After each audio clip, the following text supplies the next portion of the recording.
Hey guys, this is our first module. आज हम सीखेंगे कि फाइनेंशियल मार्केट्स कैसे मूव करते हैं, क्या होता है फाइनेंशियल मार्केट्स में। फर्स्ट हम सीखेंगे फाइनेंशियल मार्केट एग्जिस्ट क्यों करते हैं। फाइनेंशियल मार्केट इसलिए एग्जिस्ट करते हैं क्योंकि लोगों को अपना पैसा बढ़ाना है। लोगों को अपना पैसा कैसे बढ़ाएंगे? अपनी कंपनीज में डाल के। कुछ उनको लगता है कि इस कंपनी में वैल्यू है, तो फिर वो उस कंपनी में अपना पैसा डाल के वो अपना पैसा वेल्थ क्रिएशन जर्नी चालू कर सकते हैं। जैसे आप शार्क टैंक देखते हो, वहाँ पे जो शार्क्स रहते हैं उनको अपना वेल्थ क्रिएशन करना है। एंड जो कंपनीज आती है उनके पास, वो लोग उसमें इन्वेस्ट करते हैं। एंड उनका वो फाइनेंशियल डिसीजन रहता है उस वक्त कि उनको कहाँ पे इन्वेस्ट करना है। तो जैसे शार्क टैंक वाले शार्क्स इन्वेस्ट करते हैं कंपनीज में, वैसे ही अपन एज ए इन्वेस्टर्स भी इन्वेस्ट कर सकते हैं कुछ कंपनीज में जो इंडिया में लिस्टेड है अंडर एनएससी एंड बीएससी। हम सीखेंगे इसके बारे में हमारे सामने के वीडियोस में। एंड हम ये सीखेंगे कंपनीज को फंड क्यों रेज करना पड़ता है, क्या गरज है कंपनीज को फंड रेज करने की। मेन पॉइंट ये है, जब तक के कंपनीज फंड रेज नहीं करेंगी वो खुद से कुछ नहीं कर सकते। जब एक इन्वेस्टर इन्वेस्ट करता है एक ऐसी कंपनीज में, तो तब इन्वेस्टर का भी पैसा ग्रो करता है एंड कंपनीज को एक पुश मिलता है जिससे वो अपना प्रोडक्ट सर्विस और अच्छे से मार्केट में दिखा सकते हैं एंड यूज करवा सकते हैं, ताकि उनका भी वेल्थ क्रिएट हो। फर्स्ट चीज हम यही सीखेंगे इस कोर्स में कि इन्वेस्टमेंट फाइनेंशियल मार्केट फाउंडेशन में फाइनेंशियल मार्केट्स क्या होता है, ठीक है, एसेट क्लास क्या क्या होता है। तो अपने पास अभी पूरे वर्ल्ड में 4 एसेट क्लास है। फर्स्ट, हर कंट्री का अलग अलग स्टॉक मार्केट एक्सचेंज। जैसे अपने यहाँ पे एनएससी बीएससी है, जैसे निफ्टी 50 एंड सेंसेक्स। यूएस में नैस्डैक चलता है, ऑस्ट्रेलिया में कुछ और चलता है, अलग अलग जगह अलग अलग चीजें चलती है। सेकंड है अपने पास फोरेक्स। थर्ड है क्रिप्टो एंड फोर्थ नहीं है। अभी हम समझेंगे कि एसेट क्लास कितने हैं। पूरे वर्ल्ड में सिर्फ 3 एसेट क्लास होता है। फर्स्ट, हर कंट्री का अपना खुद का एक एसेट क्लास होता है। फाइनेंशियल मार्केट्स होता है, जैसे अपने इंडिया में NSC and BSc, Nifty 50 and Sensex, and US में नैस्डैक, एस एन पी 500। ये सब कंट्री वाइज इंडेक्सेस होते हैं। सेकंड, आप इन्वेस्ट कर सकते हो फोरेक्स में। फोरेक्स रहता है करेंसी का पेयर्स का ट्रेडिंग।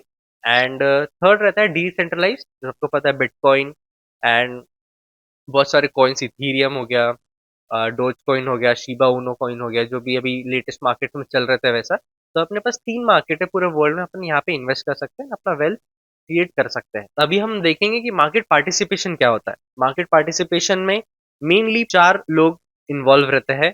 फर्स्ट, रिटेल ट्रेडर्स, जो हमारे समान रिटेल ट्रेडर्स होते हैं, जो वन ऑन वन ट्रेड लेते हैं मार्केट्स में अपने अंडरस्टैंडिंग के थ्रू। सेकंड होते हैं एचएनआईस, जिनके पास ज्यादा वेल्थ होता है, हाई नेटवर्क इंडिविजुअल जो ज्यादा इन्वेस्ट करते हैं। थर्ड होते हैं institutional investors. Institutional investors means 2 तरह के इंस्टीट्यूशनल इन्वेस्टर्स होते हैं अपने इंडिया में ही, domestic and foreign. Domestic investors मतलब LIC, mutual fund houses. And foreign investors means जो फॉरेन से फंड इंडिया में लाके अपने कंपनीज में, हमारे कंपनीज में इन्वेस्ट कर रहे हैं। तो वैसे से अपने पास 2 इंस्टीट्यूशनल इन्वेस्टर्स होते हैं। फोर्थ एंड लास्ट होते हैं गवर्नमेंट एंड पीएसयू बैंक।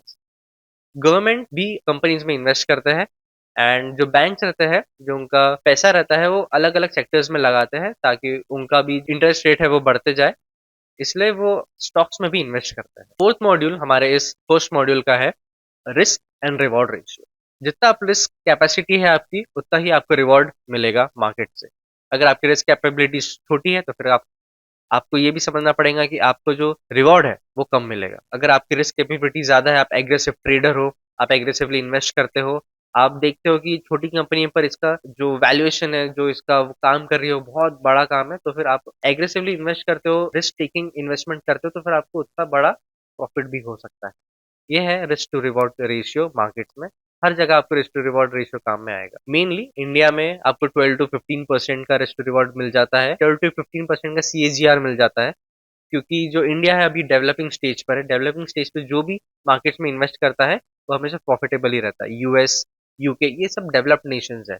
वहाँ पे न्यू न्यू टेक्नोलॉजीज जब डेवलप होती है, तभी वहाँ पे वेल्थ क्रिएशन बनता है। जैसे ओपन एआई वहाँ का है, गूगल, मेटा, एप्पल वहाँ का है। जब जब वो न्यू इनोवेशन करते हैं तभी उनके पास पैसा जाता है। पर अपने यहाँ पे, अपन डेवलपिंग नेशन है, अपन कुछ भी चीज न्यू करते हैं, रोड बनाना हो गया तो इंफ्रास्ट्रक्चर में पैसा लग रहा है, तो फिर अपन अगर इंफ्रास्ट्रक्चर वाले स्टॉक्स में पैसा डाले तो फिर अपना वो पैसा ग्रोथ होता है, ठीक है। पर यूके यूएस में ऐसा नहीं है, क्योंकि वहाँ पे जो इंफ्रास्ट्रक्चर पहले से वेल डन है, वेल एस्टेब्लिश्ड है, तो वहाँ पे और इन्वेस्टमेंट डालना उस सेक्टर में पॉसिबल नहीं है और वहाँ पे ग्रोथ उतनी नहीं है। पर इंडिया में वैसा नहीं है। अपन रोड्स में पैसा लगा सकते हैं, जैसे एनएचआई रहता है, वहाँ पे आप पैसा लगा सकते हो, तो वहाँ से भी आप पैसा बना सकते हैं। कोल इंडिया है, सोलार में आप पैसा लगा सकते हैं।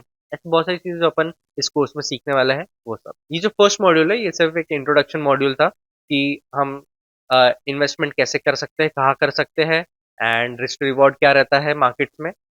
जो भी सीरियस ट्रेडर्स है, वो मेनली फोकस कर रहे हैं, जो ट्रेडर्स है, जो पैसा बनाने के लिए आए हैं इस कोर्स को लेकर, हम उसी पे फोकस करने वाले हैं। एंड पैसा कैसे बनाए, अगर आप क्रिप्टो में है, फोरेक्स में है, इंडियन मार्केट्स में है, एफएनओ करना चाहते हैं, हम सब चीज एक ही बंडल के अंदर पे लेके आए हैं। हमारे पास 16 टू 17 मॉड्यूल्स है, जो आप हर वीडियो 5 टू 10 मिनट्स का है। आप शॉर्ट वीडियो देख सकते हैं, एंड तुरंत तुरंत तो आपको खुद को पता लगेगा कि आपकी ट्रेडिंग जर्नी में कितना इंप्रूवमेंट है। तो thank you, this was our first module.